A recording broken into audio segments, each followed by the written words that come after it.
everyone, I'm Adit and I'm here with Mas Desi. Halo guys. Today we are doing a podcast video. We are talk about fear of missing out and the joy of missing out. Ngomong-ngomong, gimana nih kabarnya Mas Desi tadi? Alhamdulillah, buat kabar dari aku sendiri sih baik. Kalau dari Mas Adit sendiri gimana nih? Wah, tadi tesnya susah banget, gila parah. Untuk topik pertama nih Mas Desi tahu nggak sih apa itu fear of missing out? Oke. Berdasarkan yang saya tahu ya, jadi fear of missing out tuh is a feeling of anxiety. Jadi merupakan perasaan cemas yang mendalam gitu. Ketika orang lain itu memiliki experience yang lebih menyenangkan gitu, lebih menarik dibanding experience dari kita sendiri gitu. Nah, itu sih yang aku tahu dari fear of missing out. Dari Mas Adit sendiri nih, terkait fear of missing out, dari Mas Adit sendiri tuh seperti apa sih fear of missing out itu?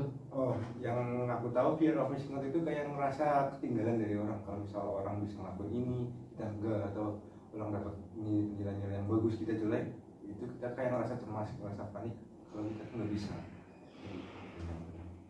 Mas Desi punya experience tentang fear of missing out nggak sih?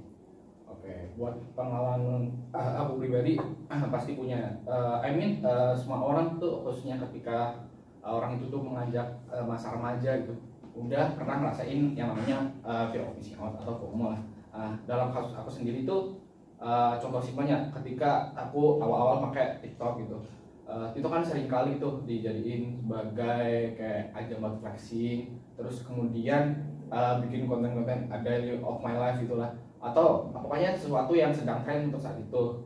Nah, dari aku sendiri tuh merespon akan hal itu tuh emang awalnya tuh merasa happy aja gitu kan ketika scroll TikTok itu.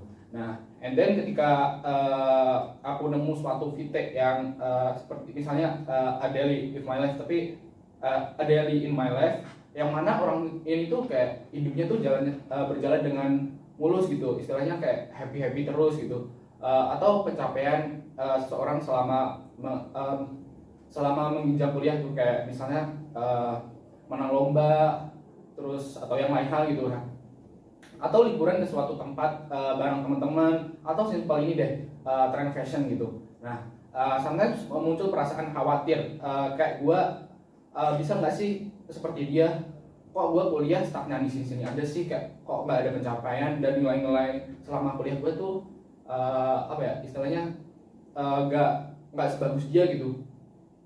Nah, terus juga kayak ngerasa gue harus ngikutin ini nih, gue harus milikin ini, mungkin gitu sih dari aku. Terus kalau dari Mas Adi sendiri nih gimana nih experience terkait fear of missing out? Oh, ini barusan tadi banget waktu UTS fisika. Waduh, susah banget. Kan semalam aku nggak belajar itu gara-gara kejebak hujan, aku lagi main. Itu salahku sih, aku main. Dan teman-teman yang lain itu malam itu juga pastinya udah pada belajar. Dan aku kayak, waduh, ini teman-teman yang lain udah belajar, aku belum. Kayak aku takut nggak bisa. Dan ya beneran nggak bisa. Terus aku tadi pas sahur juga, waktu sahur langsung belajar. Kayak yang teman-teman yang lain sih udah lebih giat belajarnya, udah jauh di depanku. Jangan aku baru mulai. Jadi kayak, waduh, nilaiku berapa ya, aku nggak bisa. Terus aku ya belajar giat sampai habis sahur, sampai tadi waktu UTS. Untuk Mas Desi sendiri nih, kalau sedang mengalami rasa fear of missing out atau FOMO, apa yang Mas Desi sendiri lakukan? Oke, terkait hal tersebut ya, fear of missing out sendiri kan muncul biasanya karena kita cenderung bermain sosial media terlalu sering gitu kan. Nah, dari aku sendiri tuh memberi batasan pada diri sendiri itu untuk dalam penggunaan sosial media gitu. Jadi aku mengurangi penggunaan sosial media, tapi ini tanda kutip tidak menghilangkan ya. Yang mana kita tuh menjadwal gitu terkait penggunaan sosial media. Jadi ketika kita ada waktu luang tuh kita gunakan ke hal lain gitu yang lebih bermanfaat gitu. Misalnya kayak membaca buku, review materi, atau journalism gitu-gitulah. Kemudian kalau misal kita kan kita istilahnya masih mengurangi, belum menghilangkan kan. Jadi kita masih menggunakan sosial media. Nah, cara yang kedua dari aku tuh unfollow akun yang dapat memunculkan perasaan negatif gitu. Jadi kita unfollow, kita pilih-pilih orang gitu yang kita follow. Pokoknya kita follow orang-orang yang istilahnya bisa memberi dampak yang positif kepada kita. Terus buat yang langkah ketiga tuh membangun relasi dengan banyak orang gitu, atau lebih ke interaksi secara langsung dengan orang lain gitu.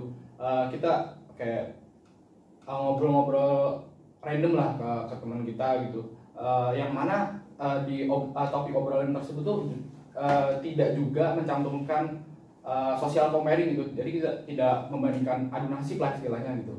Terus juga mungkin kalau misal kita nggak ada teman itu, mungkin kita bisa kok kayak nonton film, terus juga kita main game gitu sih kalau dari aku. Kalau dari Mas Adit sendiri gimana? Kalau dari aku cuek.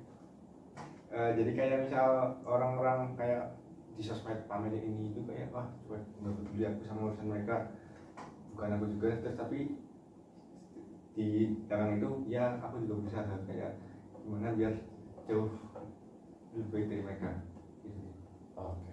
Dari Mas Aja sendiri nih, apa dampak negatif dari fear of missing out sendiri itu untuk Mas Aja? Oke, dari aku pribadi ya, buat dampak negatif dari fear of missing out, buat yang pertama tuh pengaruh produktivitas. Jadi ketika gua menghabiskan waktu gua untuk scroll TikTok, kemudian IG, Twitter gitu untuk memperoleh informasi atau tren yang sedang hits untuk sekarang ini, aku tuh biasanya ngelakuin hal itu tuh dimanapun dan kapanpun gitu. Akibat dari hal itu tuh dampaknya ke produktivitas dari kegiatan gue sendiri itu. Jadi misal ketika aku lagi nugas atau ketika aku lagi belajar tuh konsentrasi dari diri gue tuh kurang gitu, karena kayak dikit-dikit mau buka TikTok, dikit-dikit mau buka IG, dikit-dikit mau buka Twitter gitu. Terus kemudian yang kedua tuh tidak percaya diri gitu. Nah, bagi gue tuh ternyata kayak kan ada tuh istilah kayak rumput tetangga jauh lebih hijau gitu. Jadi apapun kita udah melakukan hal, even kita udah melakukan hal terbaik, tapi ketika kita melihat teman kita yang prestasinya lebih tinggi itu, kita kayak ada aja kayak rasa iri gitu kan. Jadi ketika kayak teman gua mendapat suatu pencapaian, contohnya kayak misal menjadi mahasiswa berprestasi, terus menang lomba, terus kayak jago public speaking gitu. Nah, hal ini tuh membuat diri gue tuh merasa tidak percaya diri, karena orang lain tuh jauh lebih berprestasi dibanding diri gue. Kemudian karena kecenderungan menghabiskan waktu dengan scrolling sosmed, gue jadi ngerasa kayak kesepian gitu, karena kegiatan yang gue lakuin tuh itu aja gitu, nggak ada kayak kegiatan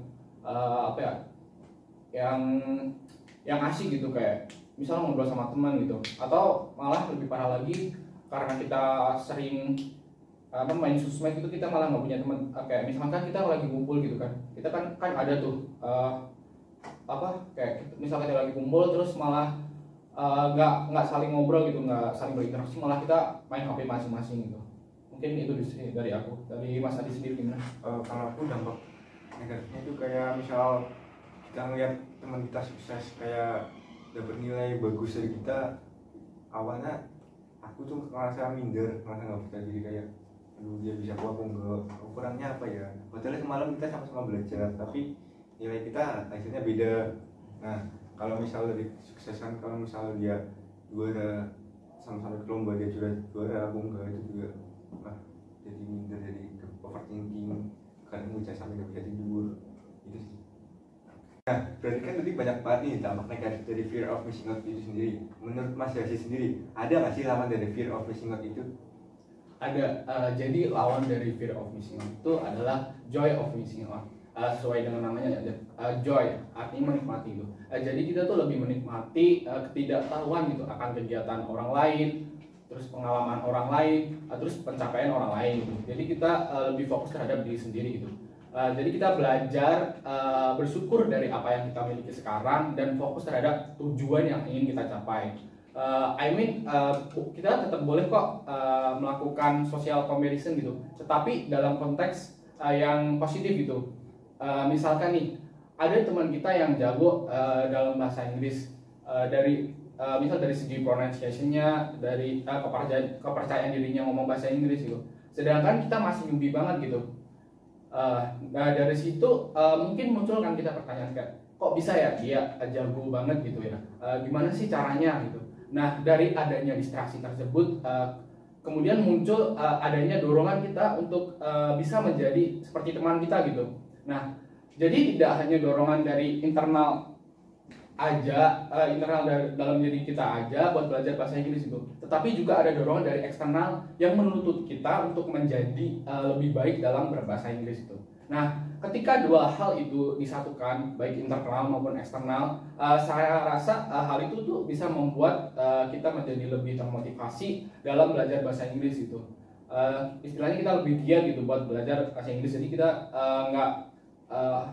nggak bolong-bolong itu buat belajar bahasa Inggris. Nah, hal itu juga bisa diterapin ke hal lain. Mungkin gitu sih, Mas. Oh, jadi intinya untuk mengatasi rasa fear of missing out kita harus cuek. Iya. Oh. Terima kasih banyak nih Mas Yazid atas insight-nya. Jadi kita intinya harus lebih cuek ke orang lain dan lebih mentingin diri sendiri, lebih peduli ke diri sendiri. Iya. Oke, makasih ya atas waktunya Mas Yazid, dan terima kasih buat yang sudah menonton podcast ini. See you. Iya. We are doing a podcast video. Ketawa. Sorry. Jangan kok.